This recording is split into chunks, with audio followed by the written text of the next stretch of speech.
Bom dia, meu povo. Desculpa aí por ter ficado duas edições sem apresentar nada. É, Passando por algumas mudanças na vida pessoal e também bastante coisa acontecendo na vida profissional e acredito que eu precisava priorizar outras coisas antes. Mas estamos de volta. E agora para falar sobre a reforma administrativa, que na última quinta-feira, dia 3 do 9, sem excesso dessa semana, o governo apresentou a proposta, enfim, de uma reforma administrativa a ser discutida e votada pelo Congresso nos próximos meses, e a gente veio discutir sobre isso. Então eu vou aqui começar a trazer um pouco desse tema e a gente discute um pouco mais no final. Bom, o governo apresentou na quinta-feira, dia 3, a proposta de reforma administrativa com o objetivo de alterar as regras para futuros servidores do Poder Executivo, Legislativo e Judiciário da União, Estados e Municípios. A reforma administrativa ainda precisa ser analisada e aprovada pela Câmara e pelo Senado para virar lei. Por se tratar de uma proposta de emenda à Constituição, precisa ser aprovada por 3/5 dos parlamentares de cada casa. A proposta atinge apenas futuros servidores. Além dos servidores atuais, também não atinge procuradores, parlamentares, magistrados, promotores e militares. De acordo com o governo, esses são membros de poderes que têm regras diferentes dos servidores normais. Estabilidade.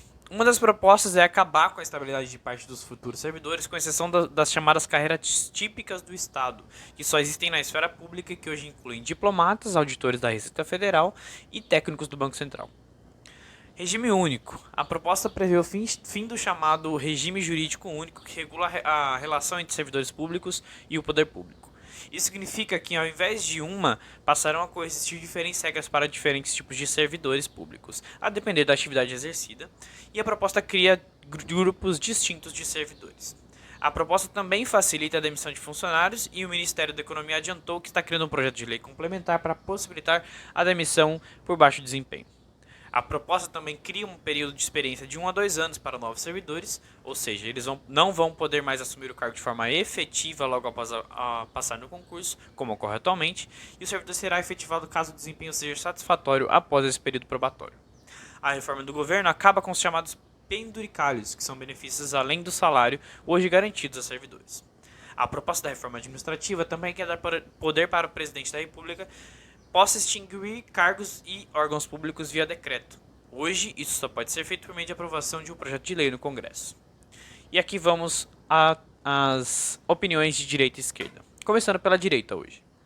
A reforma administrativa proposta pelo governo federal é um passo na direção certa, embora seja modesta, já que mudanças importantes serão aplicadas somente para novos entrantes, diz Felipe Salto, economista e diretor da Instituição Fiscal Independente. Entre as mudanças que devem valer somente para novos servidores estão a flexibilização na forma de contratação de pessoal, com possibilidade de trabalhos por prazo determinado, o fim das progressões automáticas pelo exclusivo critério do tempo de serviço e a redução do número de carreiras, com possibilidade maior de mobilidade entre os funcionários, valor econômico. O fato de não incluir membros dos três poderes é péssimo para a opinião pública e torna a aprovação do texto ainda mais difícil. Eu, por exemplo, não voto reforma que não inclua políticos. Se não tem reforma para a classe política, não tem para ninguém. Sou um dos maiores defensores de promover uma reforma administrativa, mas se for para fazer apenas na base da pirâmide, estou fora, afirma Kataguiri. Ele diz que planeja apresentar uma emenda para determinar a inclusão das demais categorias e também servidores que estão na ativa. Kim Kataguiri na Gazeta do Povo. A reforma avança em pontos importantes. Ela estabelece com nitidez a distinção entre funções de Estado e demais carreiras do serviço público. Isso pode ser aperfeiçoado pelo Congresso e demandará uma lei específica para o enquadramento das carreiras. Isso nada a ver tem a ver com dividir o setor público entre carreiras de primeira e de segunda classe. Tem a ver com o perfil das funções e o tipo de proteção que elas devem ter, no interesse da sociedade e do pagador de impostos. A reforma também propõe a meritocracia e avaliação de desempenho no centro da gestão pública. O ponto é como fazer isso. Se o governo nunca soube avaliar os servidores em estágio probatório, nem mesmo regulamentar as avaliações de desempenho, por que daqui para frente saberia avaliar quem cumpre seu vínculo de experiência? Gazeta do Povo. A senadora Cátia Abreu, do PP de Tocantins, disse em entrevista ao Congresso em Foco que considera uma aberração o trecho da reforma administrativa enviada pelo governo que prevê a extinção de órgãos públicos sem o aval do Congresso. Se pudesse citar alguma aberração, estaria essa. Na PEC enviada pelo Executivo, a aberração é essa. Criar ou dissolver órgãos sem autorização do Congresso, acho que isso não passa do jeito que está, declarou a senadora, que é vice-presidente da Frente Parlamentar pela Reforma Administrativa. Congresso em Foco. A reforma administrativa é essencial para fazer a máquina pública caber no bolso do cidadão e acabar com as castas privilegiadas. A opinião é do coordenador da Frente Parlamentar da Reforma Administrativa, deputado Tiago Mitro, do Novo de Minas Gerais. Para quem a PEC 32 diz respeito à modernização das regras que regem o serviço público. Ninguém quer continuar vivendo num país com qualidade de serviço público baixo, educação ruim, saúde precária e índice de criminalidade muito alto. Estamos no século XXI. O parlamentar observou que a péssima qualidade não é culpa do servidor, ele é uma vítima do sistema atual. Não é reconhecido, o ambiente não é motivador, disse. Mitro ressaltou que a reforma administrativa não se resume à PEC, que seria apenas um primeiro passo. Há um cronograma de 3 fases que vão se suceder por meses e até anos. Mas lá já aguardamos 22 anos, isso deveria ter ocorrido na década de 90. Se formos esperar mais, porque estamos em pandemia, nunca vamos enfrentar esse tema com a seriedade que precisa. Tiago Mitro, no Correio Brasiliense. Com a profusão de carreiras que existem hoje e, consequentemente, as particularidades de cada uma, isso gera um custo muito grande de administração. O nível de complexidade é muito grande, e quanto mais é complexa a gestão de carreiras, maior a tendência de que você seja menos eficiente. Em termos de conceito, o texto está legal. O ponto é que o fatiamento traz dúvidas. Primeiro, será que vamos conseguir chegar no final? E mesmo se conseguirmos chegar lá, será que vamos, com tantas fatias, será que essas coisas vão se encaixar? Ou criaremos uma grande coxa de retalhos que, ao final do dia, ao tentar melhorar a situação, acabamos piorando porque um texto diz uma coisa e o outro diz outra coisa conflitante. Sobre deixar algumas carreiras de fora, principalmente no judiciário, onde há normalmente mais benefícios, você corre o risco de mexer com as regras para a gente que ganha pouco, mas não mexer em regras para quem ganha muito. A disparidade é maior no executivo, há pessoas ganhando bem e outras ganhando pouco. No judiciário a disparidade é menor, tem muito mais gente ganhando bem. Em termos de recado para a sociedade, não sabemos como a população vai reagir. Há uma questão moral de todo mundo ter sua contribuição. Todos deveriam caminhar juntos nessa empreitada. André Luiz Marques, no Nexo Jornal. Na esquerda, a proposta envolve inúmeros pontos, o que torna difícil a avaliação. Mas, a meu ver, a questão central é o fim da estabilidade dos servidores públicos, salvo raras exceções. O problema é que isso gera dois efeitos opostos. Por um lado, a possibilidade de demissão pode sim forçar a maior produtividade dos servidores. Por outro lado, a facilidade de demissão cria também a possibilidade de demissão e contratação por fatores políticos, e isso pode afetar negativamente a eficiência do Estado.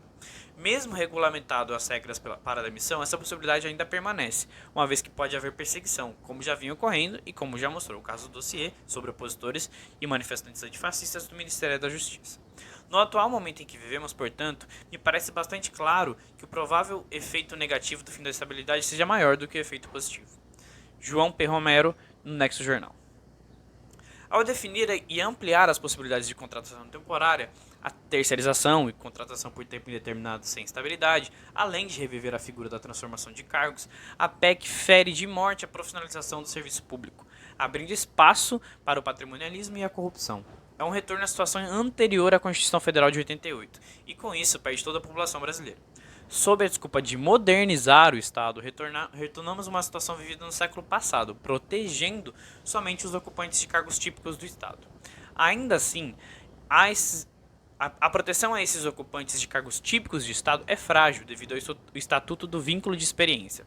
Aprovada a PEC, os governantes deverão impor aos futuros concursados, independentemente do cargo a ser ocupado, um vínculo de experiência com duração de 2 anos. A PEC fala em um mínimo de 1 ou 2 anos, mas não estabelece máximo, durante o qual não há estabilidade de emprego. Pior ainda, dentre os contratados por esse vínculo, somente aqueles melhor avaliados serão definitivamente incorporados ao serviço público por tempo indeterminado. Estadão. A proposta não fala nada sobre o cumprimento do teto salarial para servidores, uma regra sempre desrespeitada, e também propôs das mudanças dos militares e representantes de carreira do topo do funcionalismo público, como deputados, senadores, juízes, promotores, procuradores e desembargadores. A justificativa dada por técnicos da economia é que os militares não são considerados servidores públicos e já tiveram suas alterações no regime alterada em recente reforma enviada ao Legislativo. Sobre os demais funcionários, afirmaram que eles são membros dos seus poderes e não servidores. Portanto, caberia ao próprio poder apresentar as suas reformas. O argumento é questionado por opositores. Essa reforma administrativa aprofunda desigualdades e não reduz os gastos públicos, não toca os privilégios. Se o parlamento quer fazer alguma mudança, tem que primeiro dar o exemplo, diz o líder da oposição ao governo no Senado, Randolfo Rodrigues, da rede do Amapá. É o país Brasil. Precisamos de uma reforma administrativa que combata os excessos da máquina pública e que melhore a qualidade dos serviços públicos. Porém, a reforma apresentada pelo governo não faz frente aos privilégios da elite pública, tendo impacto fiscal pequeno e traz alguns pontos preocupantes. Por exemplo, permite a possibilidade do executivo extinguir por decreto autarquias e ministérios, o que é um absurdo. O alto escalão dos três poderes e os militares são os que concentram as grandes regalias do setor público. E por uma decisão política, o governo sequer trouxe essa discussão para o centro do debate. É para termos serviços públicos de qualidade, como a renda básica permanente, saúde e educação para todos, que precisamos enfrentar esses privilégios.